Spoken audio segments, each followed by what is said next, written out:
award-winning PBS Short Film Festival this summer and celebrate the art of short-form storytelling. Joining us now for more in this sponsored interview is Taryn Jackson. Hi, Taryn. Hi, Nisha. How are you? So good. Excited to talk to you. What inspired this year's theme? It is story time. And how did this year's films reflect the theme?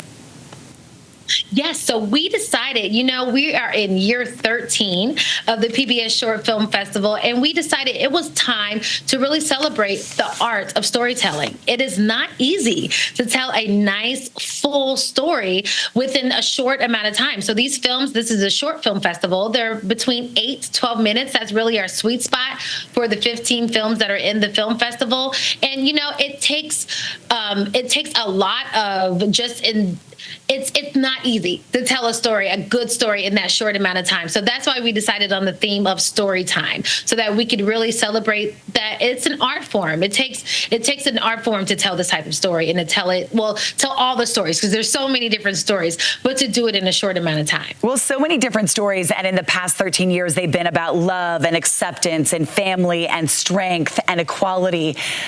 Tell us about the ones this year. How did you select them? So we have 4 categories this year. So if we talk about the way that they're selected, it is the most straightforward process. We receive anywhere between 100 and 125 submissions each year for the film festival. So a group of us, it's about 8 or 9 of us, we watch every single film and we narrow it down to get to, in years past, there's been 20 to 25 films. This year we have 15.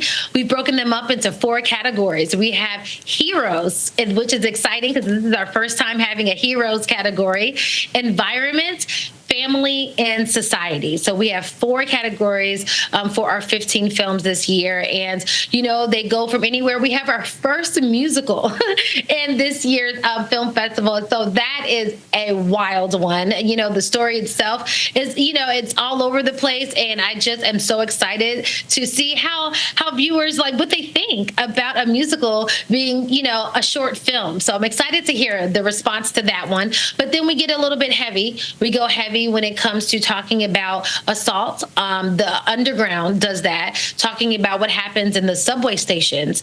And the way that story is told is different. It's not just a head-on profile. They actually use mixed media, and they use the ads that you see in the metro station. They use those. They pop up, and instead of being an advertisement, there are people telling their stories. It's really, really interesting. So there is a lot. We run the gamut of all the emotions. So there's something for everyone this year. Well, Taryn, while you were talking, we were seeing tiny little clips from a lot of the selections. Do you have a favorite so far? Do you have a must-watch for our viewers out there? You know what? I don't. But that is because I really feel that if you asked 5 people, you'd have 5 different favorites. My goal with the film festival is to make sure that you see yourself or someone you love reflected in each of the films. And so if you don't see yourself or someone you love, I did not do my job. And so I'm hoping that you do see yourself, but then you take it a step further and you might find out that you're watching a film that really wouldn't spark your interest in any other, at any other time, but you're in a film festival type of vibe, and so you just go on and you end up learning something, or you get exposed to something that you want to learn even more about. And so that's why I just truly enjoy putting on this film festival every year, because it's an opportunity for people to explore and to learn. I have a feeling you did your job well. You've been amplifying the voice of PBS for some time now. Where and when can we watch this short film festival? So the film festival launches on July 15th. You can enjoy all of the films anywhere you enjoy the rest of PBS. So they will be on the PBS app. They will be on the PBS Short Film Festival Facebook page, also on our YouTube channel. And then if you go to pbs.org/film festival, they have their own dedicated show page. So you can watch all of the films in many different ways, all July 15th. Taryn, we're excited to tune in. Take care. Thank you so much. Thank you so much for having me.